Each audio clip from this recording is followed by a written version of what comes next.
Good morning. Are you Lee Coney? Yes, ma'am. And Miss Coney, you've got two cases. One you're on probation for in cause number 24 DCCR 1600 on probation for theft of property with previous convictions. There's a new indictment that's been handed down in cause number 25 DCCR 1274. You're charged with possession of a controlled substance, also a state jail felony. It's my understanding that there is no agreement in either of these cases. Pause button. Notice how the judge just served her the "you're playing with fire" warning. In Texas, an open plea means the court can legally bury you under the full sentence range. No safety net. She's essentially betting her life on the judge's mood. Would you roll those dice? Is that correct? That's correct, Your Honor. I was speaking with Ms. Coney this morning and yesterday, and she has a request to make of the court. She would like to have a new attorney. Well, Ms. Coney, you don't get to pick a new attorney. Mr. Rojas is an excellent attorney.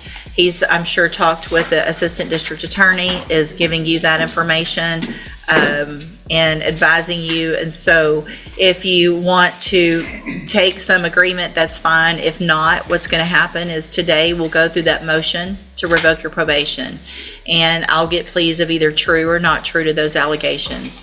Then we'll reset that case for a sentencing hearing. I'll determine if you violated your probation. If I determine you have, I can either continue you, I can revoke you, I can do whatever at that point. And then depending on what happens on that case, I guess we'll see what happens on that new offense. And so do you want to talk to Mr. Rojas about that agreement, or do you want to go forward and leave it all up to me on your motion, I guess? I plan to go forward. With what? Just pleading open to the court? Yes, ma'am. Raise your right hand the best you can, please. Do you swear or affirm the testimony you're going to give in this hearing will be the truth, the whole truth, and nothing but the truth? Yes, ma'am. Thank you. Will she waive the formal reading of the motion? She will, Your Honor. Ms. Coney, in 24 DCCR 1600, I have a motion to revoke your unadjudicated probation. Shows that you were placed on probation October 29th of 2024 for the state jail felony offense of theft of property with previous convictions, and that was a 5-year deferred probation. Is that correct? Yes. The motion alleges that you violated your probation. Count 1 alleges that you committed the new offense of possession of a controlled substance, a state jail felony, November 1st of 2025. And is that true or not true? No, that's true. Count 2 alleges that you committed the offense of possession of a controlled substance, penalty group 3, and I'm guessing that's a misdemeanor I offense? think so, Judge. The case is not yet, that case has not been filed. Okay. It's awaiting testing right now. It's in progress. Okay. And I'm not sure if that's a misdemeanor or not then. Penalty group 3, less than 28 grams on November 1st of 2025, and is that true or not true? I'm sorry. What was it? Boom. For months after getting probation, she's already hotboxing a drug test. Fun legal fact. Every dirty UA is a free space on the Revoke Me bingo card. The DA just needs one more square and daub. 5 years of deferred becomes instant prison time. It's the same date, it's just a different drug. November 1st of 2025, when you were arrested, it was for possession of 2 different types of drugs. No, ma'am. No, Okay, it's so not. not true to count 2. Count 3 alleges that you failed to report to the probation department July 24th, August 21st, October 8th, and October 29th of 2025. And is that true or not true? I'm listening. He was trying to tell me something while you were talking. So count 3 alleges that you failed to report to the probation department on July 24th, August 21st, October 8th, and October 29th of 2025. That's true. Okay. Count 4 alleges that you failed to never become intoxicated or under the influence of any intoxicating substance. Mr. Nichols, did you read that one?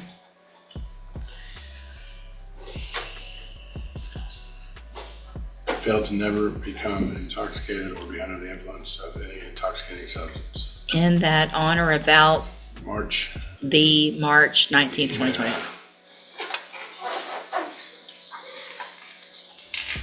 I'll just drop 4, Judge.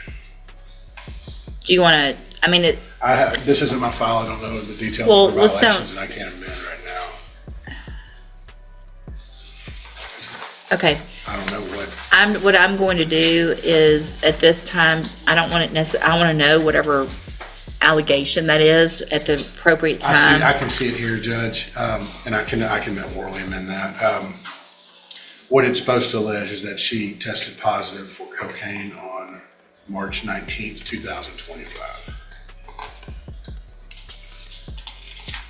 So any objection to the amendment reading in that on or about March 19th, 2025, the defendant tested positive for cocaine? Mr. Rojas? No objection. So count 4 alleges that you failed to never become intoxicated or be under the influence of any intoxicating substance, and that you tested positive for cocaine March 19th of 2025. And is that true or not true? Count 5 alleges that you failed to provide verification of performing the community service hours as required. Is that true or not true? I'm not. Count 6 alleges that you failed to submit to alcohol and or drug screening on July 29th of 2025 at the direction of your probation officer. Is that true or not true? It's true. Okay, you'll get to explain later. Right now, just true or not true. Count 7 alleges that you failed to provide verification of completing the theft prevention class. Is that true or not true? I'm sorry? Yeah, true. And then count 8 alleges that you are behind in your court-assessed fees as of November 3rd of 2025 in the amount of $575. And is that true or not true? As of November. On that day, we know. Yes, that's true. Okay. Did you enter your pleas of true to counts 3, 4, 6, 7, and 8 freely and voluntarily? Translation: the judge is keeping the sword over her head. No revocation today means the state gets a second episode. Higher stakes, same cliffhanger. Smart move for the court. Brutal suspense for Lecon audience poll. Is mercy or strategy driving this delay? And did you plead true to those counts because they're actually true? Well, with the payment, that my payment is caught up now. Okay, I'll just take off number 8 and put not true on that one.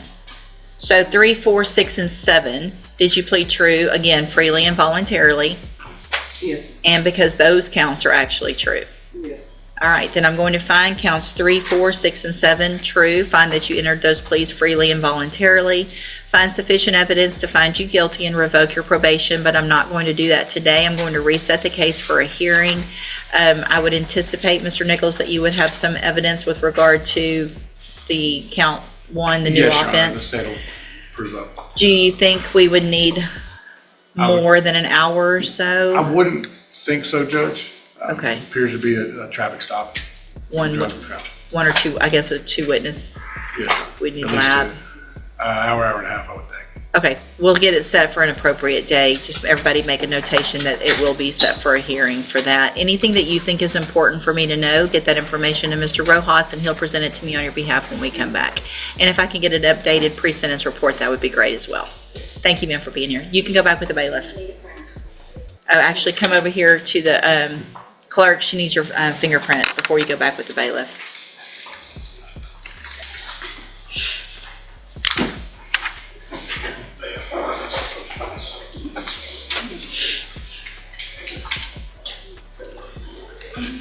Good morning. Are you Marquise Jones? Yes, ma'am. And Mr. Parker, will your client waive the formal reading of the motion? You will, Your Honor.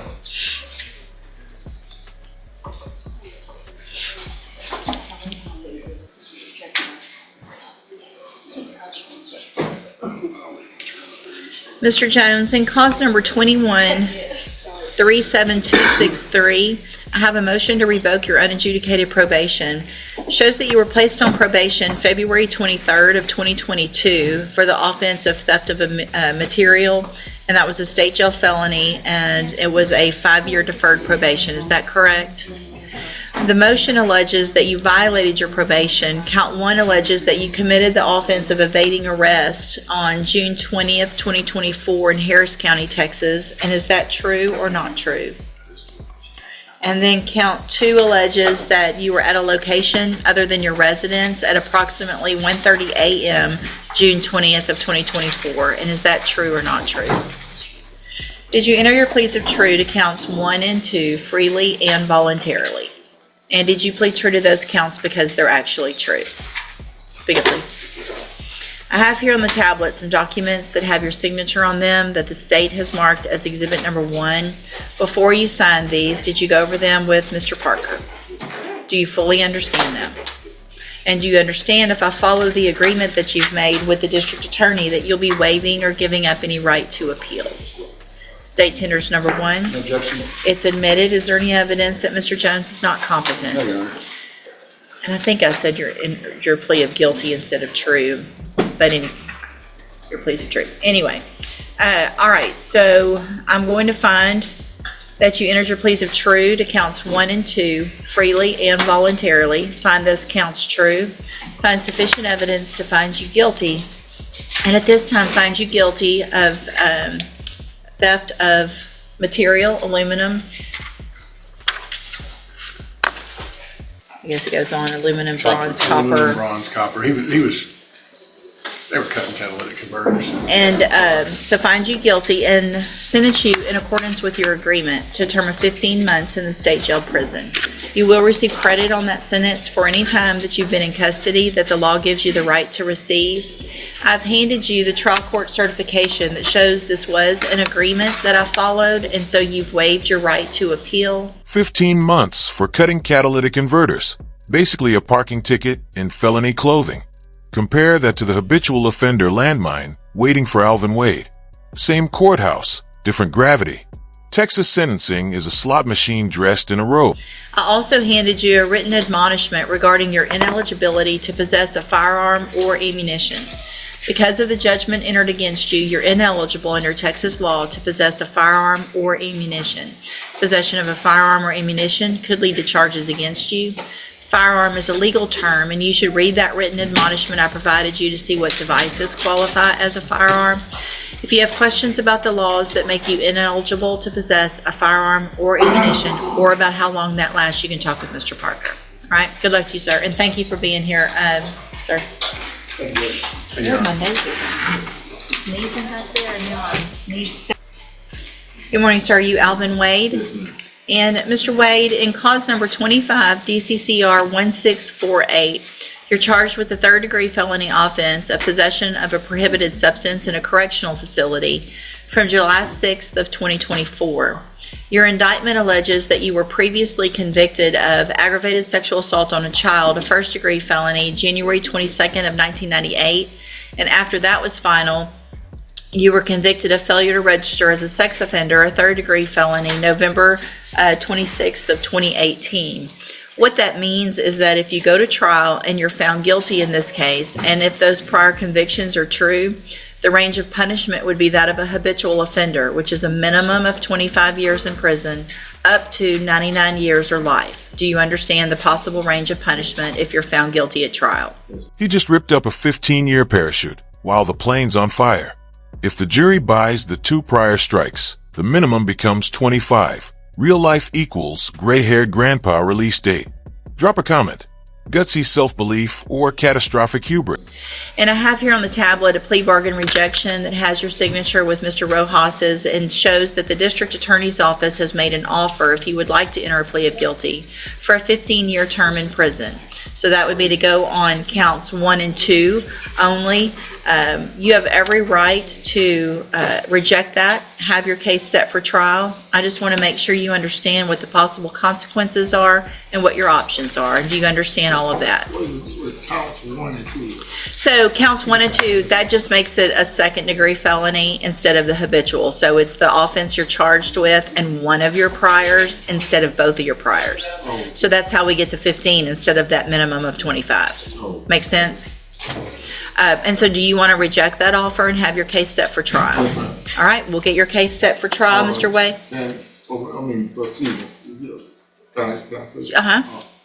I want to invoke my Sixth Amendment constitutional right To, to speedy trial No. You're lucky because in this court, we only have 50 cases waiting on trial. So every case is getting a speedy trial now. So you will get set for trial as quickly as possible, and we'll get your case taken care of within a very short amount of time. Now, I wanted to ask you, Mr. Rojas has been appointed to represent you. He's one of the attorneys who handles a lot of cases for me as a court-appointed attorney. With your permission, I can release Mr. Rojas. I can appoint another attorney who could begin preparation for trial probably a little quicker. Is that okay with you? Well, will I have the same right to gather the evidence? Yeah, of course. Your attorney will get all of the discovery. They'll go over all of that with you, and then we'll get your case set for trial. And like pictures, that like I need him to take some pictures. Just listen. Let's start with, do you want a different attorney so they can prepare quicker, or do you want to keep Mr. Rojas? If you're gonna, Any attorney, he told me he was a cop out lawyer. I can't imagine that Mr. Rojas Yeah, used those words. New lawyer, same evidence, 0 extra time. The judge just fast-tracked him to trial land, the theme park where the rides are 25 to life. Remember, speedy trial rights cut both ways. Less wait, less prep, more surprises. Gavel drops soon. Subscribe so you don't miss the verdict cliff dive. How was you? Yeah, I said she'll give you a new lawyer tomorrow. It's just somebody that does, they can get ready faster than you. you say you're a cop out lawyer that make deals with the DA. I need a lawyer that's gonna help me. Any of the attorneys who I can appoint in my court are going to represent you to the best of their ability. Your Honor, if I may, Mr. Rojas has negotiated with me back and forth on this case. We discussed this case at length, both the strengths and the weaknesses in the state's case, just for the record. I have no doubt that Mr. Rojas has done an excellent job already. But Mr. Wade, I just need to know Okay. if I have your permission to release Mr. Rojas and appoint someone else, or do you want to keep Mr. Rojas? Is that Well, I'm simple? gonna take your advice. It's not advice. Oh. Don't be putting words in all of our mouths. I'm not giving you said advice. He was a good lawyer, huh? I'm saying everyone on this list is a good lawyer. So you can keep Mr. Rojas, or you can get someone else off of the rotation who could probably start your preparing for your trial a little quicker. Mr. Rojas Okay. just handles a lot of cases for me. Okay. Then I need a lawyer that, when I handle my case is Quicker, because you're asking for a speedy trial and all. Perfect. So I'm going to release Mr. Rojas. I will appoint someone today. They should be out to see you very soon to begin preparation for trial. Yes. You can go back with the bailiff.